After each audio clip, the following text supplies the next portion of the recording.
Good evening and welcome to News Channel 8. I'm Jerome Aegean, and here's some of the top stories we have for you tonight. Government offices and public schools are shut down. 3 fishermen go out, only 2 come back. And a bridge at Infield Green collapses, all because of the rainy weather. These stories and more up next on News Channel 8.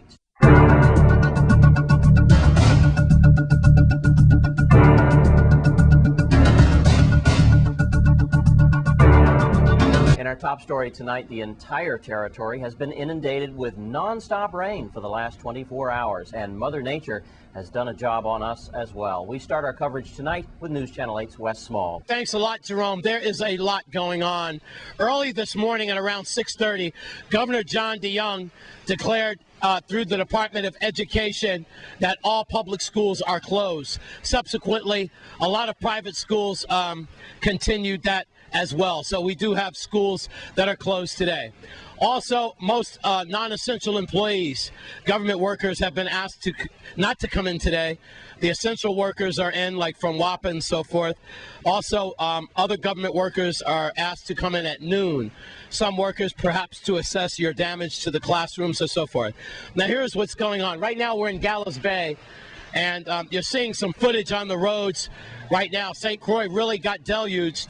It was predicted that we would get 2 to 4 inches of rain, but it looks like we got a little more than that. We have a couple of breaking stories that are going on. I was on the phone with Police Chief Hal, and he told me that we do have a police diver in harm's way once again. He has drifted past Buck Island. Right now, a lot of communications are down, AT&T, Sprint. I know my phone is down. It's been out during the night. So I don't know what to tell you. We're going to hear from Cassandra Dunn in just a couple of minutes about WAPA, what they're experiencing. I just talked to Dr. William Coles from DPNR. DPNR offices are mostly closed. They might be coming in at 12 o'clock later on today. But we do have a lot going on at Infield Green out west. I got a phone call from neighbors. We have that bridge that is down in Infield Green. Residents in Infield Green, then some of them are trapped. We're going to be moving to that location shortly. Also, I just talked to Centron, the deputy chief at Public Works, and he is in the field as well. He's going to be moving to Infield Green as well. We can only imagine places like Grove and Montbijou, also Glen, Williams Delight. All these areas are underwater. So we are trying to get to as many neighborhoods as we can and keep you updated. So with that, we're just trying to hang in there, and we hope that you will keep dry. And please don't go on the roads unless it's absolutely necessary. As far as school is concerned for tomorrow, we'll try to keep you updated on that. I'm sure Governor John DeYoung and his staff, they're assessing the situation with that. I am in Gallows Bay. I'm Wes Small for News Channel 8. Thanks, Wes. Well, we now know that 3 men went fishing earlier this morning. Details are a bit sketchy but weird. Remember when Wes Small covered the 3 police officers several months ago involving members of the Blue Lightning Marine Unit? The men got into trouble while diving off Buck Island. We now believe that the same 3 men have gone out again. This time the 3 men went into the water. Only 2 have been found so far. Wes talked with Police Chief Chris Howell earlier today when he was trying to get a rescue helicopter into the air. Right now, that's all we know. But why are the same police officers getting into trouble again, especially during the stormy weather we're having right now? And the reason for that being is that the National Hurricane Center is issuing an advisory on subtropical depression number 17. Subtropical depression number 17 is expected to become a tropical storm. When it becomes a tropical storm, then it will be a named storm. The next named storm on our hurricane watch list is Otto. So, subtropical depression number 17 is currently located at 225 miles northeast of the Grand Turk Islands and about 670 miles southwest of Bermuda. Now, elsewhere in the Atlantic, there is no cyclonic information expected in the next 48 hours, but we will keep our eyes out for that. And of course, we will check back in with the weather towards the end of the program. Right now, let's check in with WAPA spokesperson Cassandra Dunn as she talked with News Channel 8's Wes Small earlier this morning. Thanks a lot, Jerome. Hope everyone out there is staying dry. Let's check the time. It's around 10:30 right now. I'm here with Cassandra Dunn. and she is spokesperson of WAPA. Right now, there is a lot going on. In case you've already heard, we've got schools that are closed, also some down branches and so forth and debris. But right now, Ms. Dunn is going to enlighten us if there's any power outages and how her men and women have been working hard these last 48 hours or so. Thank you, Cassandra. Thank you, Wes, and certainly as you may well imagine, WAPA linemen have been out, and they have been out steadily. The good news, of course, is we have not experienced many feeder problems. We had 1 or 2 problems in St. Thomas, and those have been corrected. As of this time, St. Croix, we haven't experienced any feeder outages. With that said, we do have problems in quite a few isolated areas. The weather on St. Thomas and St. John, Water Island, has been particularly harsh. So WAPA crews have been working. They worked all to last night to midnight. They were out again very early this morning. We did activate the call center to serve those islands because of the number of calls we were getting. St. Croix has also had pretty rainy weather, but it hasn't been quite so bad. So we have been taking calls, but not at a higher rate as St. Thomas. Well, that's good, because I got to tell you, Cassandra, we're out there riding around and looking at some footage as we speak. Talk about hydroplaning, people actually getting stuck in some of their vehicles. I've heard reports from Lee Carl, St. Thomas area, and it looks like over here we could be experiencing the same thing. Folks, it's pretty simple. If you don't have to be out on the roads, you shouldn't. Let WAPA, VITEMA, the National Guard, the VIPD do their thing. Let them do their searches and things, because things are happening as we speak. We have breaking stories because of the weather, and that is what's going on. So please, if you don't have to be out, stay home. If you're not essential, stay home.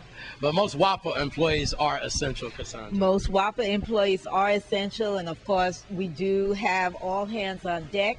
We ask employees to come to work as soon as they are safely able to do, and of course, they always live up to the standard. They do show up, and they are working. All right. And so as always, we have to say how much we appreciate the linemen, the operators in the control room, and in every department, because it does take everyone to keep the authority working, especially at times like this. All right, Ms. Cassandra Dunn, you hang in there. I know you've got your hands full, but you're doing a great job. We're going to see what the other departments are getting into right now. Okay. We've heard some interesting stories, so we need to get moving. Cassandra Dunn from WAPA, be patient, and all power should be back on if you've lost it at all. But all in all, everything is in good shape. Here at the Water and Power Authority in Sunny Isle, stay dry, folks. I'm Wes Small for News Channel 8. Thanks, Cassandra Dunn, spokesperson for WAPA. And it's Wednesday.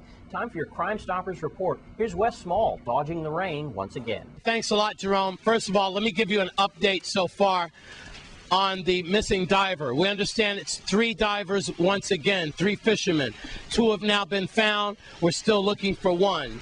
Right now, it is about 10 minutes before 12 o'clock noon. I'm getting ready to go into my Crime Stoppers report.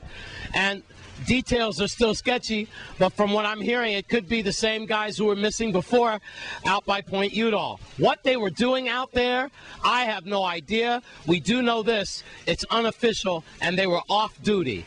So I did talk to a fisherman in Gallows Bay who told me that a DPNR rescue boat and other rescue boats were going out as he was coming in around 9 o'clock. And I just talked to a police officer who told me that 2 have been found and 1 is still missing. Not the weather to be missing, not the weather to be swimming or enjoying the water or fishing in. You are taking your own lives at your own risk and jeopardizing rescue efforts that must be going on at this time. We have a bridge down at Infield Green. Several places do not have power. Just about all the roads are flooded. All right, it's Wednesday. Let's do Crime Stoppers. On Thursday, June 26, in 2008, at around 9:30 in the evening, this is a cold case. 31-year-old Craig Liebert was shot and killed near King Cross Street and Queen Street in Frederickstead as firefighters desperately tried to save his life as they worked across the street. To no avail, he died. An arrest warrant has since been issued for the alleged shooter, 30-year-old Tafari Fox. Yes, the infamous Tafari Fox from Walter I. M. Hodge Pavilion Police believe Fox had fled the territory. That to avoid arrest. If you know where he is, please tell us so the VIPD could bring him back to face justice and provide closure for the entire family of Craig Liebert. On St. John, June 22nd of this year, a home at 127B Chocolate Hole East was burglarized. The suspect entered and left through the western kitchen door. Stolen items include a red Toshiba laptop, Kindle 2 book reader, a Zeiss spotting scope. The minimum reward is $714. Last but not least, on St. Thomas, January 16th of this year, police officers were dispatched to a shooting that occurred at the Curran Terrace housing community. Upon arrival, officers discovered Elliot Hodge Jr. lying in a pool of blood near the pump house near Building 6. Hodge was playing dominoes when an unknown male approached the group and opened fire. Minimum reward is $1,500. Want to just tell you in this note that in September, 8 of your tips led to 7 arrests. Congratulations. It's really paying off. 1-800-222-TIPS, 1-800-222-8477. In the rain, I'm Wes Small for News Channel 8. And when we come back from this break, we'll check in with that collapsed bridge at Enfield Green.